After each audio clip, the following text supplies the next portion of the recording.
ಶ್ರೀ ಗಣಪತಿ ಶಾರದಾ ಗುರುಭ್ಯೋ ನಮಃ. ಯತ್ರ ಯೋಗೇಶ್ವರ ಕೃಷ್ಣೋ ಯತ್ರ ಪಾರ್ಥೋ ಧನುರ್ಧರಃ ತತ್ರ ಶ್ರೀ ವಿಜಯ ಭೂತ್ಯ ಧ್ರುವ ನೀತಿರ್ಮತಿರ್ಮಮ. ಶ್ರೋತೃಗಳಿಗೆ ಶ್ರೀ ಅಳಸಿಂಗರಾಚಾರ್ಯ ವಿರಚಿತ ಶ್ರೀ ವ್ಯಾಸ ಮಹರ್ಷಿ ಪ್ರಣೀತ ಶ್ರೀಮನ್ ಮಹಾಭಾರತದ ಅನುಶಾಸನಿಕ ಪರ್ವದಲ್ಲಿ ಪ್ರಳಯ ಪ್ರಕಾರವು ಭೂತಾದಿಗಳ ಸ್ವರೂಪವು ಎಂಬ 39ನೆಯ ಅಧ್ಯಾಯಕ್ಕೆ ಸ್ವಾಗತ.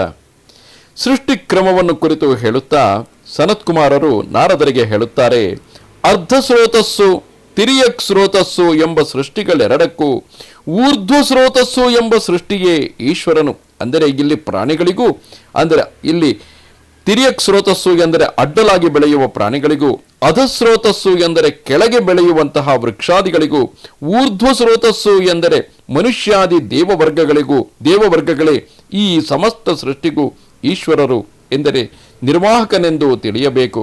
ಹಾಗೆಯೇ ಕರ್ಮೇಂದ್ರಿಯಗಳಿಗೆ ಬುದ್ಧಿಯು, ಜ್ಞಾನೇಂದ್ರಿಯಗಳಿಗೆ ಮನಸ್ಸು ನಿಯಾಮಕಗಳೆನಿಸುವವು.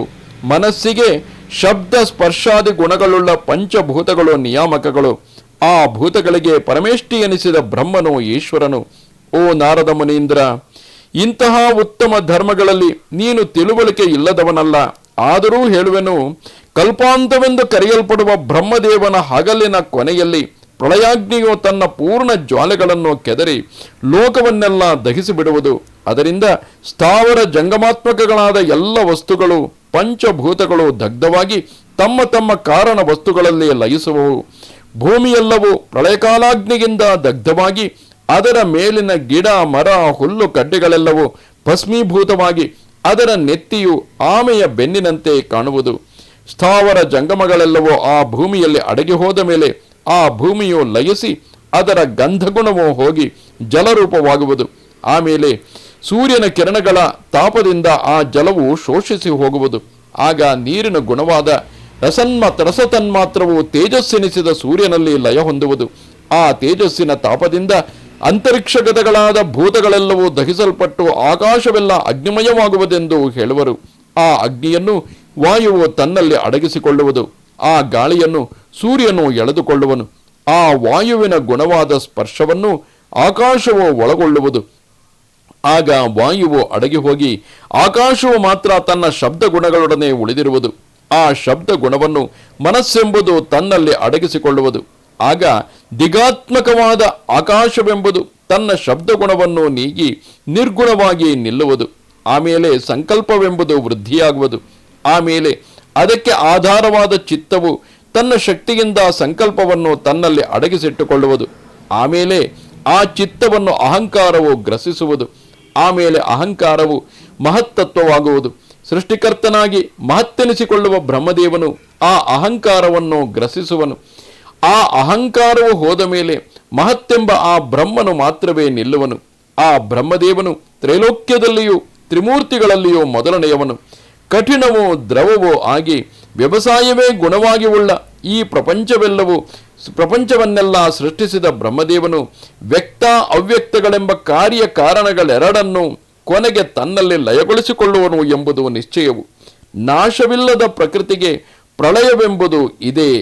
ಇನ್ನು ಅಧ್ಯಾತ್ಮ, ಅಧಿಭೂತ, ಅಧಿದೈವಗಳೆಂಬ ಇವು ಮೂರನ್ನು ಕುರಿತು ಹೇಳುವೆನು ಕೇಳು. ಅಧ್ಯಾತ್ಮವೆಂಬುದು ಜ್ಞಾನಾಧಾರವು, ಅಧಿಭೂತವೆಂದರೆ ಇಂದ್ರಿಯಗಳು ಮತ್ತು ಅವಕ್ಕೆ ವಿಷಯಗಳಾದ ಶಬ್ದಾದಿ ಗುಣಗಳು, ಅಧಿದೈವವೆಂಬುದು ಆ ಇಂದ್ರಿಯಗಳಿಗೆ ಅಧಿಷ್ಠಾನ ದೇವತೆ, ಆಕಾಶವೆಂಬುದು ಮೊದಲನೆಯ ಭೂತವು, ಶ್ರೋತ್ರೇಂದ್ರಿಯವು ಅದರ ಅಧ್ಯಾತ್ಮವು, ಶಬ್ದವು ಅಧಿಭೂತವು, ದಿಕ್ಕುಗಳು ಅಧಿದೈವವು. ಅದರಂತೆಯೇ ವಾಯುವು ಎರಡನೆಯ ಭೂತವು, ತ್ವಕ್ಕೆಂಬುದು ಅದರಲ್ಲಿ ಅಧ್ಯಾತ್ಮವು, ಸ್ಪರ್ಶವು ಅಧಿಭೂತವು, ವಿದ್ಯುತ್ತು ಅಂದರೆ ಮಿಂಚು ಅಧಿದೈವವು. ಆಮೇಲೆ ತೇಜಸ್ಸೆಂಬುದು ಮೂರನೆಯ ಭೂತವು, ಚಕ್ಷುರಿಂದ್ರಿಯವೋ ಅಧ್ಯಾತ್ಮವು, ರೂಪವೋ ಅಧಿಭೂತವು, ಸೂರ್ಯನು ಅಧಿದೈವನು, ಜಲವೋ ನಾಲ್ಕನೆಯ ಭೂತವು, ರಸನೇಂದ್ರಿಯವೋ ಅಧ್ಯಾತ್ಮವು, ರಸವೋ ಅಧಿಭೂತವು, ವರುಣನು ಅಧಿದೈವನು, ಭೂಮಿಯು ಐದನೆಯ ಭೂತವು, ಘ್ರಾಣೇಂದ್ರಿಯವೋ ಅಧ್ಯಾತ್ಮವು ಅಂದರೆ ಅದರ ಆತ್ಮವು, ಗಂಧಗುಣವು ಅಧಿಭೂತವು, ವಾಯುವು ಅಧಿದೈವವು ಅಧಿದೈವವು. ಹೀಗೆ ಪಂಚಮಹಾಭೂತಗಳಲ್ಲಿ ಒಂದೊಂದಕ್ಕೂ ಅಧ್ಯಾತ್ಮ, ಅಧಿಭೂತ, ಅಧಿದೈವಗಳು ನಿರೂಪಿಸಲ್ಪಟ್ಟಿವೆ. ಇನ್ನು ಇಂದ್ರಿಯಗಳನ್ನು, ಅವುಗಳ ಅಧ್ಯಾತ್ಮಾದಿಗಳನ್ನು ಹೇಳುವೆನು ಕೇಳು.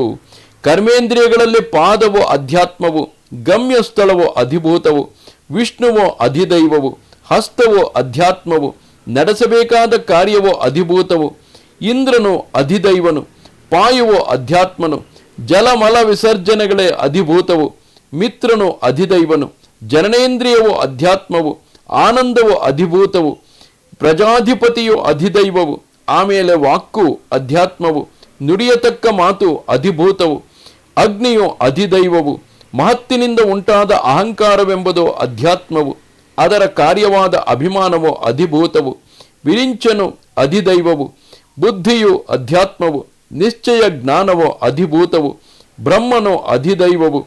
ಓ ಯುಧಿಷ್ಠಿರ, ಜ್ಞಾನೇಂದ್ರಿಯಗಳಿಗೂ ಹೀಗೆಯೇ ಆ ಮೂರನ್ನು ಊಹಿಸಿಕೊಳ್ಳಬೇಕು. ರೂಪರಹಿತನಾದ ಭಗವಂತನು ಎಲ್ಲವನ್ನೂ ಏಕಕಾಲದಲ್ಲಿ ಸೃಷ್ಟಿಸುವನು, ಕೊನೆಗೆ ಏಕಕಾಲದಲ್ಲಿಯೇ ಉಪಸಂಹರಿಸುವನು. ಈ ಸೃಷ್ಟಿ ಸಂಹಾರಗಳು ಅವನಿಗೆ ಬರೀ ಕ್ರೀಡಾರ್ಥವಾದುದು.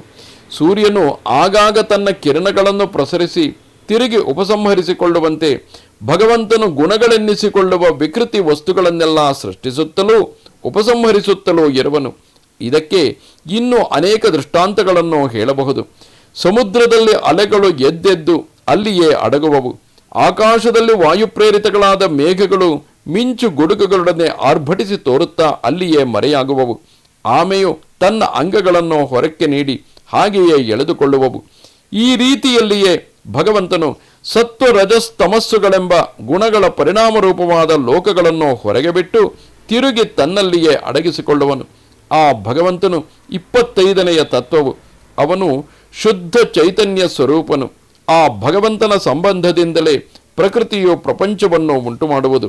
ಯಾರಿಗೂ ಅಗೋಚರನಾದ ಭಗವಂತನು ತಟಸ್ಥನಾಗಿರಲಿ, ಕಾರ್ಯಪ್ರವರ್ತನಾಗಿರಲಿ, ಯಾವಾಗಲೂ ಪ್ರಕೃತಿಯು ಅವನ ಮಾರ್ಗವನ್ನೇ ಹಿಂಬಾಲಿಸುವುದು. ಆ ಭಗವಂತನು ಕಾರ್ಯೋನ್ಮುಖನಾದಾಗ ತಾನೂ ಕಾರ್ಯೋನ್ಮುಖವಾಗುವುದು, ನಿಷ್ಕ್ರಿಯನಾಗಿದ್ದಾಗ ತಾನೂ ಹಾಗೆಯೇ ಇರುವುದು.